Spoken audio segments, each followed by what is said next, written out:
নমস্কার। শুরু হচ্ছে জ্যোতিষ অনুষ্ঠান। এটা বিজ্ঞাপন ভিত্তিক অনুষ্ঠান ভাবতে পারেন, কিন্তু এটা ভাববেন না। এটা হচ্ছে জ্যোতিষের ক্লাস। যারা জ্যোতিষ মনস্ক, জ্যোতিষকে ভালোবাসেন, জ্যোতিষটা বোঝার চেষ্টা করেন, তারা ঘরে বসে বসে বিভিন্ন প্রশ্ন তো আপনাদের অন্তরে উঠে আসে। সেই অন্তরে উঠে আসা প্রশ্নের নিজেদের চার্ট নিজেরাই বিচার করে বুঝতে পারবেন। আজকের আলোচনার যে বিষয়বস্তু সেটা হচ্ছে জটক বিচার যদি সঠিক না হয় তাহলে দাম্পত্য শান্তি থাকবে না। এই জটক বিচার নিয়ে গুগলসে বিভিন্ন জ্যোতিষীরা বিভিন্ন জায়গায় যা আলোচনা করেন, মনোযোগ দিয়ে শুনবেন। অধিকাংশ আলোচনায় ভুল। যদি বলেন কেন, আমি জ্যোতিষের যুক্তি দিয়ে বুঝিয়ে দেব। পয়েন্টস বিচার একটা 36 পয়েন্ট, 30 পয়েন্ট, 25 পয়েন্ট এবং মিললেই খুব আনন্দ পান আপনারা। কোনো পয়েন্টসের মূল্যই নেই জ্যোতিষে। কারণ প্রথমে আমরা এটাই শিখিনি বিবাহটা কি। বিবাহটা হচ্ছে একটা আত্মা আর একটা আত্মাকে বিবাহ করবে। কেন করবে? ধর্ম রক্ষার্থে, অর্থাৎ সৃষ্টি রক্ষার্থে, পরবর্তী প্রজন্মের জন্য বিবাহ। আচ্ছা বলুন তো, একটা আত্মা আর একটা আত্মাকে যদি বিবাহ করেন, সেটা সম্বন্ধ দেখেই করুন আর পছন্দ করেই করুন, তাহলে পয়েন্টসগুলো মিলে অটোমেটেড আসবে কি করে? এটা তো আনসিন একটা। একজন পুরুষ একজন মহিলাকে বিবাহ করবেন, তার রাশিচক্র যখন বিচারে যাচ্ছেন, জটক বিচারের প্রণালীতে যাবেন, তখন একটা পয়েন্টস মিলবে, তাহলে বিয়ে হবে, নালে হবে না। এটা কি সম্ভব? এবং পয়েন্টস মিলতেই হবে এমন তো নয়। আমি দেখিয়ে দেবো দীর্ঘদিন জ্যোতিষ পেশার একটা অভিজ্ঞতা, যে পয়েন্টস খুব সুন্দর মিলেছে। জ্যোতিষী বলেও দিয়েছে যে এখানেই বিবাহ করুন। 2.5 মাসও সংসার করতে পারেনি, ডিভোর্স হয়ে সংসার শেষ হয়ে গেছে। অতএব ওরকম পার্টিকুলার স্পেসিফিক পয়েন্টের ওপর দাঁড়িয়ে জটক বিচার হয় না। কারণ জ্যোতিষ হচ্ছে পর্যবেক্ষণ লব্ধ সিদ্ধান্ত। পর্যবেক্ষণ করে সিদ্ধান্তে আসতে হয়। সেটা অত সহজ যদি হতো তাহলে এই শাস্ত্রের আরেক নাম সামুদ্রিক শাস্ত্র হতো না, সমুদ্রের মতো গভীর। যেরকম বিকারগ্রস্ত মানুষের কাছে একটা বিষয় রয়েছে, গণ। মানে মেয়ে যদি রাক্ষসগণ হয়, ছেলে যদি নরগণ হয়, তাহলে সেটা বিবাহ দেওয়া যাবে না। কেন যাবে না? কেন যদি জিজ্ঞাসা করেন, রাক্ষসগণের সঙ্গে নরগণের বিয়ে হলে যিনি নরগণ তিনি হয়তো মারা যেতে পারেন। এইরকম ধরনের একটা কুসংস্কার মানুষের মধ্যে প্রবেশ করে আছে দীর্ঘদিন ধরে, যেহেতু এটা প্রাচীন শাস্ত্র। রাক্ষসগণ কি রাক্ষস আর দেবগণ কি দেবতা? প্রচুর রাশিচক্র আছে যারা দেবগণ, তাদের দেবতার কোনো লক্ষণই নেই। আবার প্রচুর রাক্ষস আছেন, রাক্ষসগণযুক্ত মানুষ, যাদের মধ্যে দেবতার লক্ষণ থাকে। অতএব বিবাহ বিচারে গণ মিলনের প্রয়োজন আছে। মানে এই নয় যে মেয়ে যদি রাক্ষসগণ হয় আর ছেলে যদি নরগণ হয়, তাহলে সেক্ষেত্রে তার বিবাহিত জীবন ভালো হবে না বা অকাল মৃত্যু হবে, এরকম কথা কোথাও লেখা নেই। যে জায়গাটায় দৃষ্টি আকর্ষণ করতে চলেছি, সেই জায়গাটায় কোনো জ্যোতিষী দৃষ্টি আকর্ষণ করেন না। সেইটা আপনারা কাগজ বের করে, পেন বের করে লিখে নিন। প্রথম হচ্ছে, জটক বিচার করতে গেলে প্রথম দেখতে হবে সপ্তম ভাব, সপ্তম পতি কোথায় আছে, এবং বিবাহ কারক গ্রহ শুক্রের অবস্থানটা রাশিচক্রে কোথায়। সেটা কি দুস্থানস্থ, সেটা কি পাপগ্রহযুক্ত, সেটা কি লগ্নের সাপেক্ষে শুভ না অশুভ। এই তিনটি আগে দেখবেন, প্রাইমারি। দ্বিতীয় আসবেন মাঙ্গলিক। দুজনেরই মাঙ্গলিক থাকলে বিবাহিত জীবনে অশান্তি হয় না বা কেউ গত হন না, এরকমও ভাববেন না। এটাও একটা বিকার। মাঙ্গলিক টু মাঙ্গলিক ম্যারেজ আমি শুনেছি, আমার মাঙ্গলিক আছে, অথবা আমি যাকে ভালোবাসছি তারও মাঙ্গলিক আছে, তার মানে তাদের দুজনের 350 বছর আয়ু হবে। মানে চূড়ান্ত অশিক্ষা থেকে এটা সৃষ্টি হয়। মাঙ্গলিক ম্যারেজ হলেও অকাল মৃত্যু হতে পারে, ডিভোর্স হতে পারে, সংসার শেষ হয়ে যেতে পারে। আবার দুজনের মাঙ্গলিক নেই, আনন্দ পাওয়ারও কিছু নেই, মাঙ্গলিকের থেকেও ভয়ঙ্কর যোগ আছে। সেই আলোচনাগুলো যাব, চোখ রাখুন। সেটা হচ্ছে সপ্তমপতি অষ্টমে, অষ্টমপতি সপ্তমে আছে কিনা এটা জেনে রাখবেন। এই দুটো জিনিস যদি থাকে তাহলে কিন্তু বিবাহিত জীবন অশুভ, পরিষ্কার। ষষ্ঠপতি সপ্তমে, সপ্তমপতি ষষ্ঠে, দ্বাদশপতি সপ্তমে, সপ্তমপতি দ্বাদশে, বিবাহিত জীবন অশুভ। মিলিয়ে নেবেন নিজেদের চার্টগুলো, যাদের দাম্পত্য অশান্তি হয়েছে, দ্বিবিবাহ হয়েছে, বা অকালে স্বামী বা স্ত্রীর মধ্যে কেউ গত হয়েছেন, মিলিয়ে নেবেন। আমি বলছি বলে বিশ্বাস করতে হবে না আপনাকে।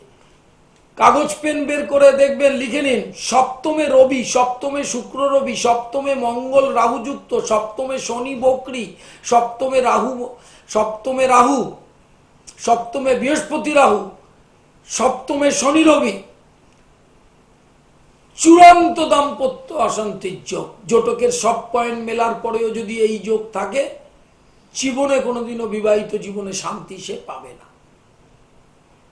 তাহলে জোটক বিচার আমার মিলেছে 25 পয়েন্ট, মেলেনি এই বলে অনেক ভালো ভালো রাশিচক্র ক্যান্সেল হয়ে যাচ্ছে বিয়ের জন্য।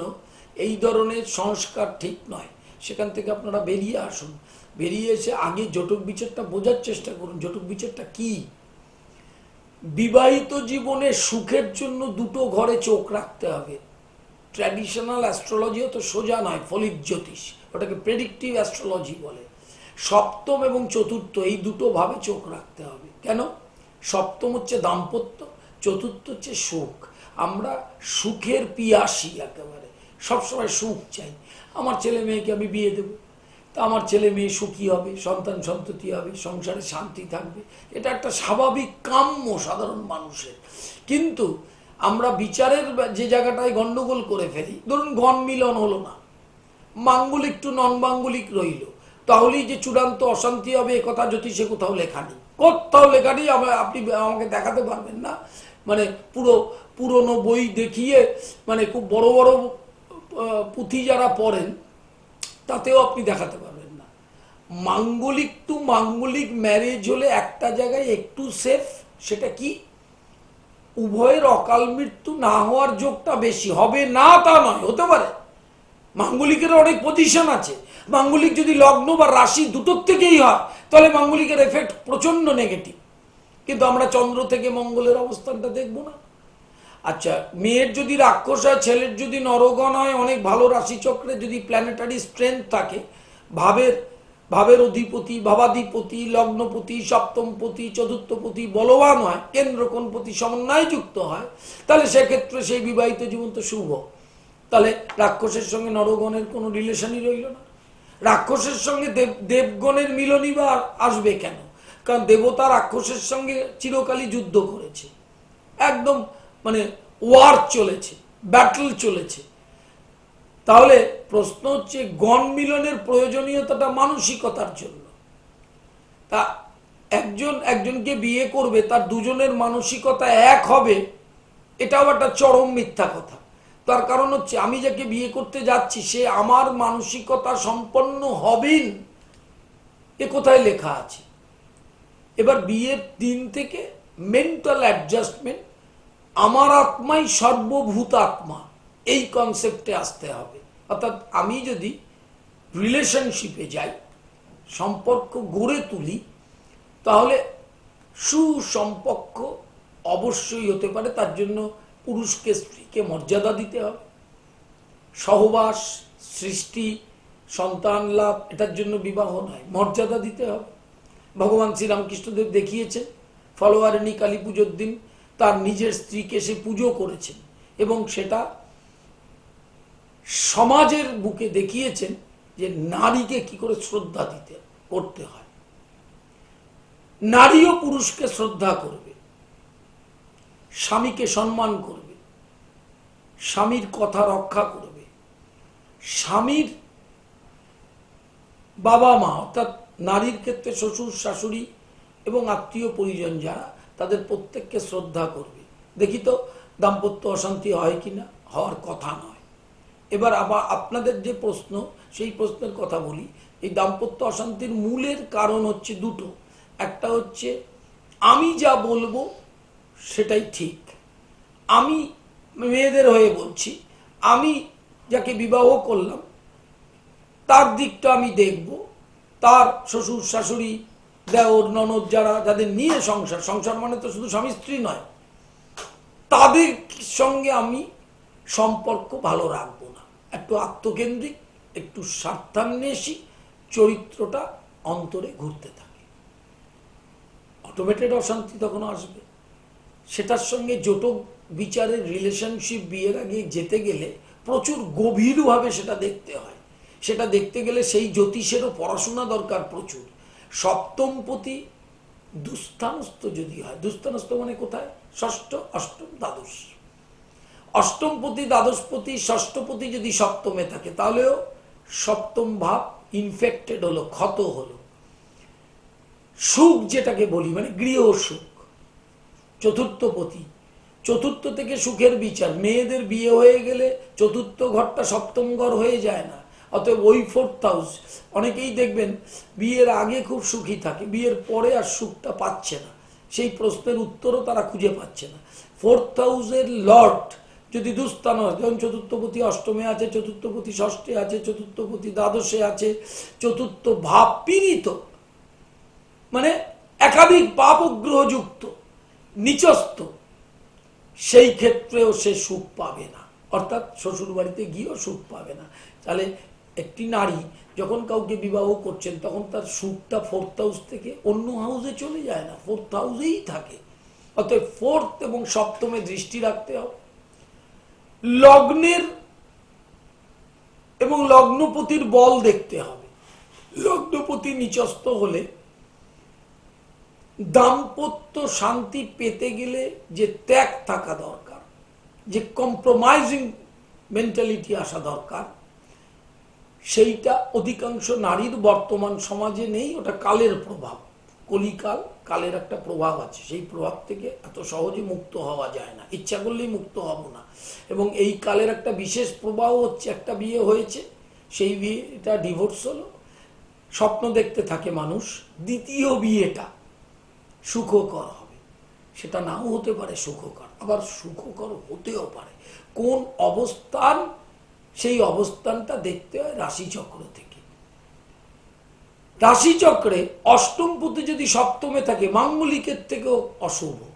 সপ্তমপতি যদি অষ্টমে থাকে, সপ্তমপতি অষ্টমে মানে কি? স্ত্রী বা স্বামী মৃত্যুস্থানে গেল। অষ্টমপতি সপ্তমে মানে কি? চূড়ান্ত নিধনপতি সপ্তমে এসে স্ত্রী বা স্বামীর অকাল মৃত্যু হতে পারে।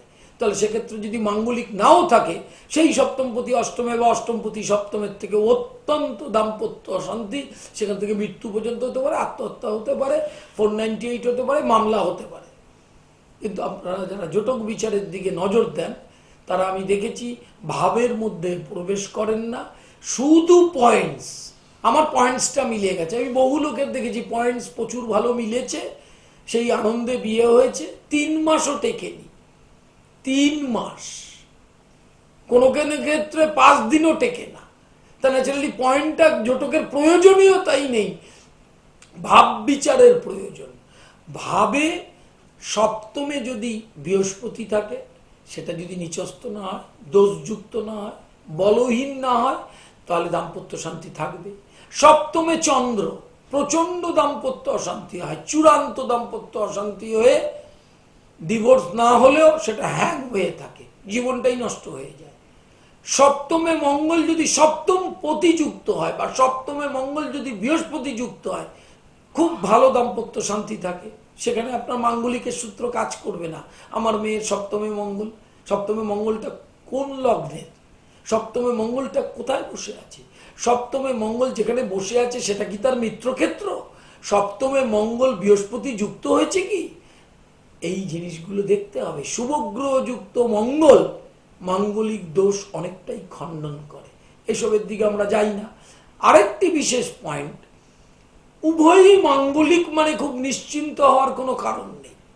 উভয়ই মাঙ্গলিক, মানে ধরুন আপনার লগ্নে মঙ্গল, মাঙ্গলিক, আপনি যাকে বিবাহ করবেন তার অষ্টমে মঙ্গল, ওই লগ্নে মঙ্গলের থেকে অষ্টমে মঙ্গল অত্যন্ত অশুভ। অতএব সেক্ষেত্রে দুটো মাঙ্গলিক হলেও যার লগ্নে মঙ্গল সে গত হতে পারে, কিন্তু কারণ ওই অষ্টমে মঙ্গলের এফেক্ট, এবং তিনিও গত হতে পারে। এর অষ্টমে মঙ্গল থাকলে একটু অকাল মৃত্যুর যোগ থাকে। এই বিচারগুলোর দিকে আপনারা নজর দেন না, এটা দোষটা আপনাদের কিছু নয়। তার কারণটা হচ্ছে জ্যোতিষ সাবজেক্টটাকে যদি মানুষের কাছে সুন্দরভাবে ক্লাস ওরিয়েন্টেড না পৌঁছাতে পারে, তখন বিভিন্ন বিকারগ্রস্ত মানুষের সমস্যা হয়ে যায়।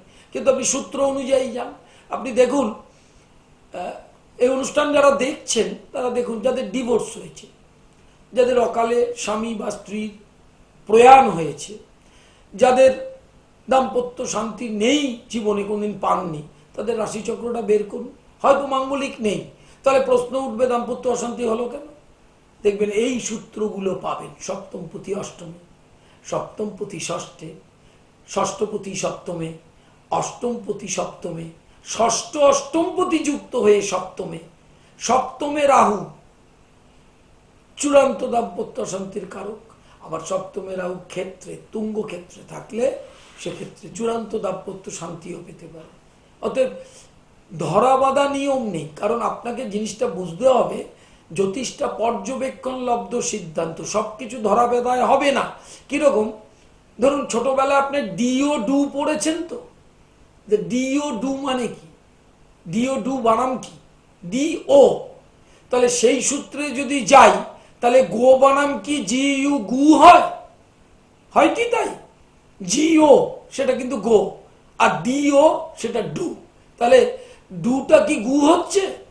তাহলে সেরকম পর্যবেক্ষণ লব্ধ সিদ্ধান্ত প্রচুর পড়াশোনা না করে সেই জ্যোতিষরা যদি এই পয়েন্টস আর মাঙ্গলিকে ত্রাস সৃষ্টি করে মানুষের মধ্যে এটা পৌঁছে দেয়, তাহলে কিন্তু ঘরে ঘরে দাম্পত্য শান্তি পাওয়ার কোনো জায়গা থাকবে না।